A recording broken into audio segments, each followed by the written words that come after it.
Hello friends, and welcome to today's live.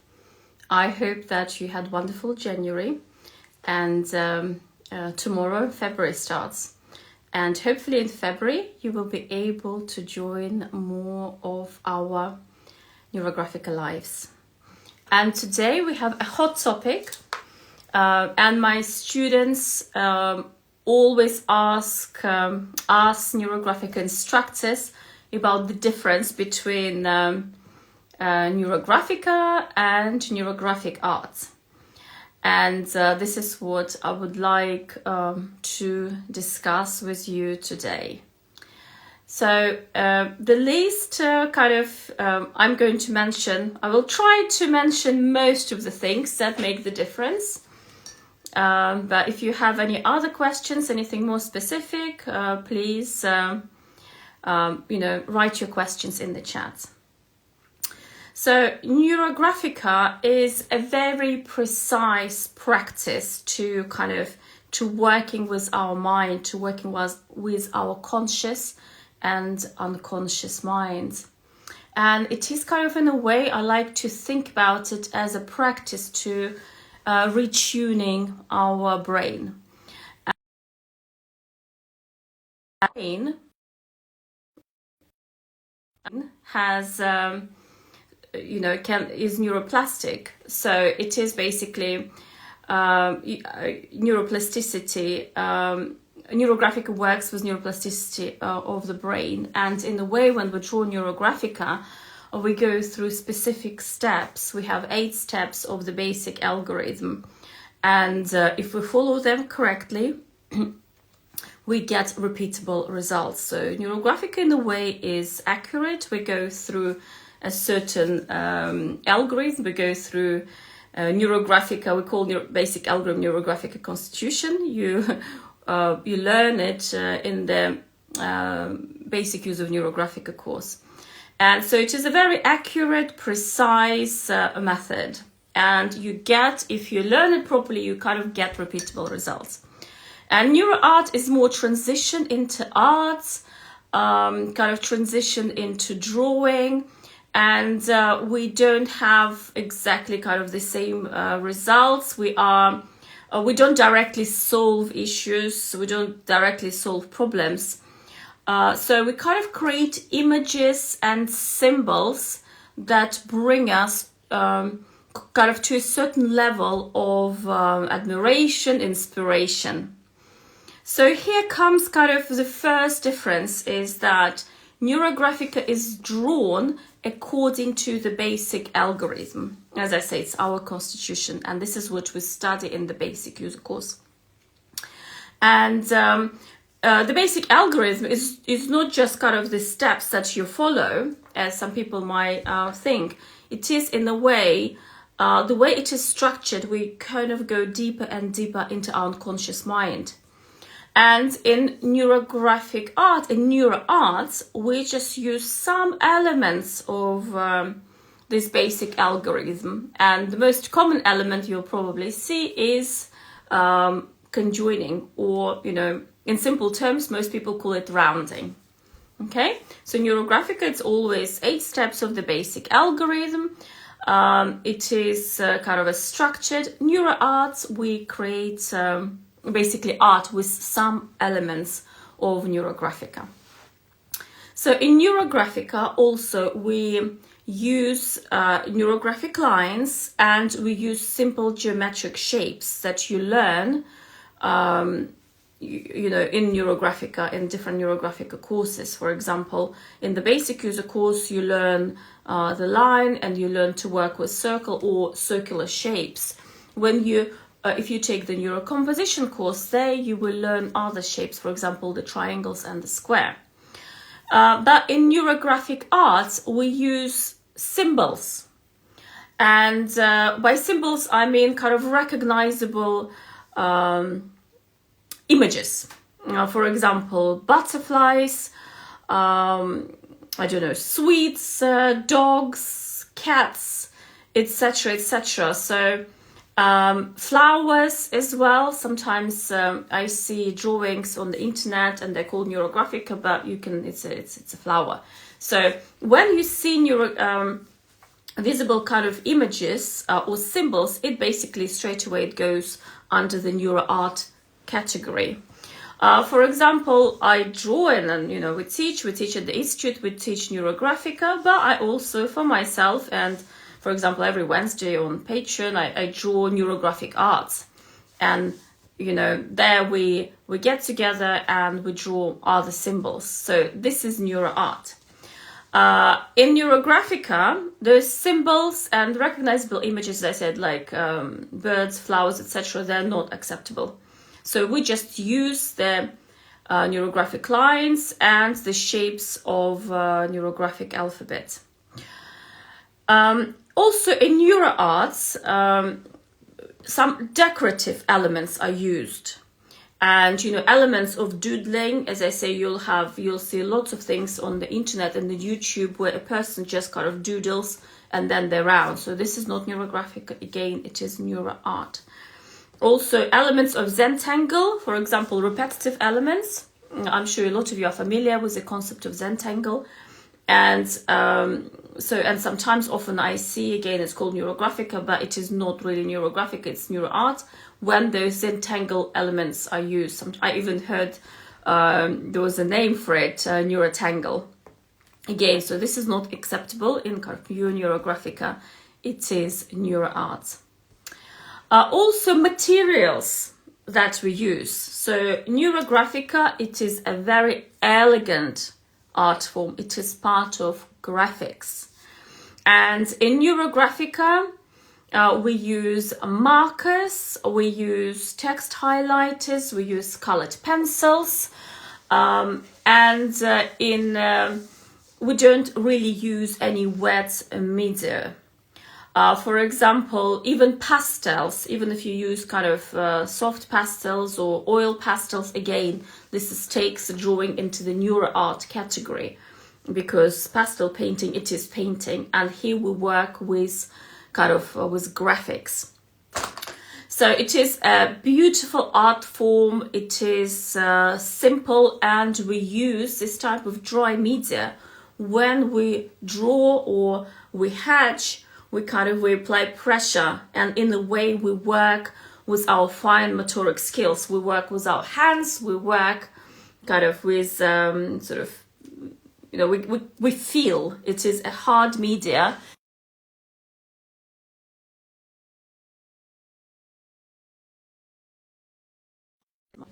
For some reason. So it is, we use dry media techniques, as I said, pencil, markers, etc. If you see that somebody is using paints or, as I say, using pastels, again, this is kind of more into the NeuroArt category. So another question, actually one of the questions that I had for this Instagram live is the use of metallics, the use of metallic markers. Again, I see a lot drawings that I call NeuroGraphica, but in fact they're NeuroArt, because people use metallics. We never use metallics in NeuroGraphica. It's like one of those rules you learn at the basic user course. By metallics, I mean, kind of gold pens, or markers, silver markers, bronze markers, etc. And one of the reasons we do not use metallics is because NeuroGraphica is this integrative practice.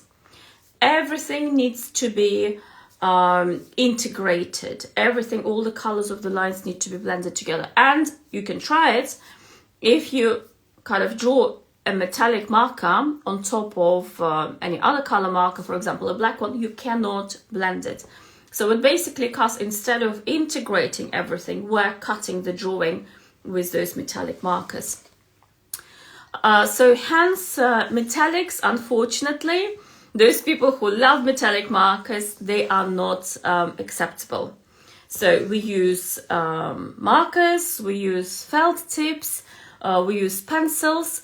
And if you have any questions about the tools that you use in NeuroGraphica, if you go to kind of in the thread, if you see the video about tools, I am talking in great details about the tools that we use in NeuroGraphica. And also another, I think, massive difference is in NeuroGraphica we say the subject is always more important than the object.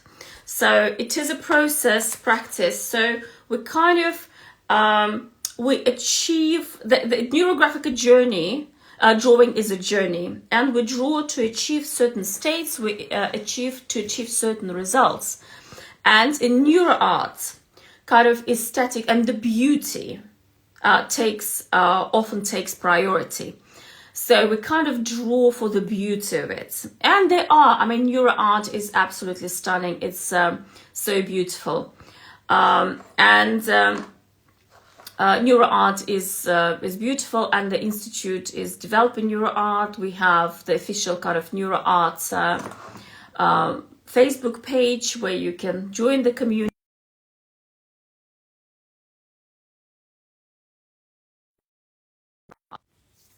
So, but even when you learn and you like to draw NeuroArt, what I highly, highly recommend is basically knowing NeuroGraphica rules and sticking to NeuroGraphica rules. The NeuroGraphica rules, the basic algorithm was developed for a reason. It is tried and tested.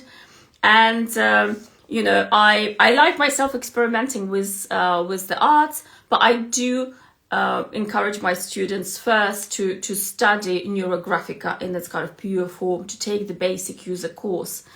And I will take this opportunity. The Institute is running a fantastic basic user course, which is actually being taught by the founder of NeuroGraphica himself, Pavel Piskarev. And today is the last day when you can join at the special kind of early bird offer.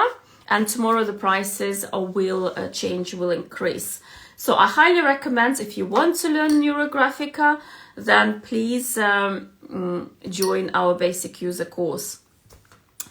Yes, so as I say, I personally quite love NeuroArt and I do it quite a lot. I draw NeuroArt regularly, but when I need to get a result on a specific issue or a topic, I take my black marker, that's my preferred color, and paper, and I do NeuroGraphica, and I follow NeuroGraphic rules.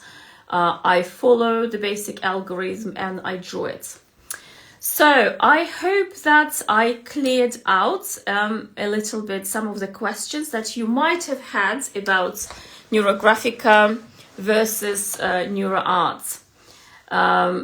So if you have any other questions, please ask. Some of the questions that were received from Facebook stories is about metallic markers. I hope that I answered that we don't use metallic markers in NeuroGraphica. What kind of paper takes the least ink? So I didn't quite understand this question, but what I think that the author of this question asked is, for example, if you use art markers like this, some of them bleed through. So they look like this. I quite like them. From one, they have kind of more chisel, and the other they have kind of more like felt tip end, bullet point. And so sometimes they are quite pigment rich, and because they contain alcohol, they bleed through paper. So in order for you know, for them not to bleed, you'll need to take much thicker paper. So if I'm using a lot of markers like this, I purchase mixed media paper. It is thicker, so it has about 200 grams per square meter thickness. So it's kind of in between the print paper and cardboard. And this is what I use for drawing. So that's, you know, there's some really good and quite reasonable priced papers that you can purchase. I quite like Canson, for example. And So I recommend doing this, or you can just buy cheaper paper, which is thinner, but you can kind of get cardboard and put underneath so it doesn't bleed on your table. So I hope I answered that question. There's also, are NeuroArt and art therapy the same? This was an interesting question. And NeuroGraphica is not art therapy, although NeuroGraphica and NeuroArt can be used in art therapy. I find that NeuroGraphica is much kind of bigger than art therapy, because art therapy kind of is working with more with issues. It's more of a therapeutic domain. It's working with the past, with the trauma, with the current issues, where NeuroGraphica covers we don't just deal with issues that is in front of us, but we also kind of delve into the domain of modeling the future, of designing the future we want. So I find that NeuroGraphica has many more applications, but indeed NeuroArt and art therapy, it can be, so NeuroGraphica and NeuroArt can be used in art therapy. But obviously if you use NeuroGraphica, in your professional practice, you must be qualified, okay? And if you want to teach NeuroGraphica, you need to become a NeuroGraphica instructor. And as I say, we're open registration for our NeuroGraphica instructor training course. That starts in May, but the registration is already opened, and you can join now at the best possible prices. So, I can see something else. Why you can't use pastels for coloring? I did use them for a couple of my drawings with different algorithms. Well, because pastels are, it's interesting, both pastels, I love pastels personally. And I'm an artist myself, and I do use soft pastels, less so oil pastels in my art. But pastels are very much a painting medium. So with pastels, you're completely different. You don't have exactly the same application. Yeah. So as I explained, NeuroGraphica is working with markers, with precise and with dry medium. So when you draw, when you connect, kind of, you have the connection between your hand and your, and your mind, and you kind of need to draw those lines. Even when you do sort of hatching, again, you use your hand. In pastels, it doesn't create kind of precise line, and it's also quite a tactile medium. It is a painting medium when you use different techniques, kind of like blending with your hands or with paper towel, etc. So it's a completely different, it is a painting medium, and it is neurographics. Even from the word, it is graphics, it's a graphical method. So we don't use painting mediums, we use dry mediums. So I hope I answered that.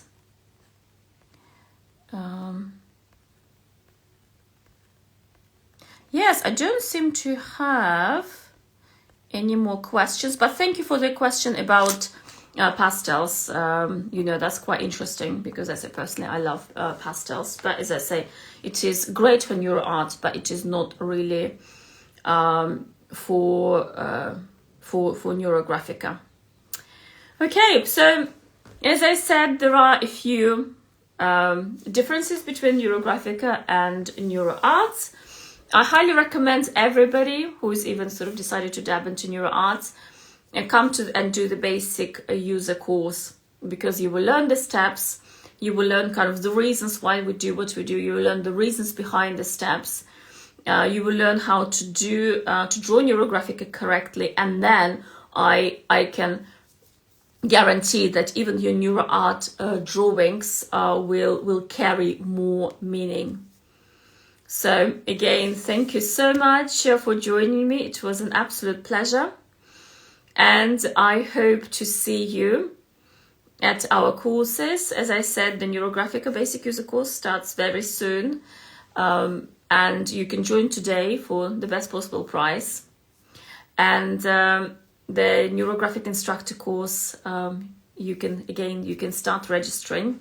And so I hope to see you at the courses, or I hope to see you online next week. So thank you very much once again. Have a wonderful week, and I'll see you soon. Thank you. Bye bye.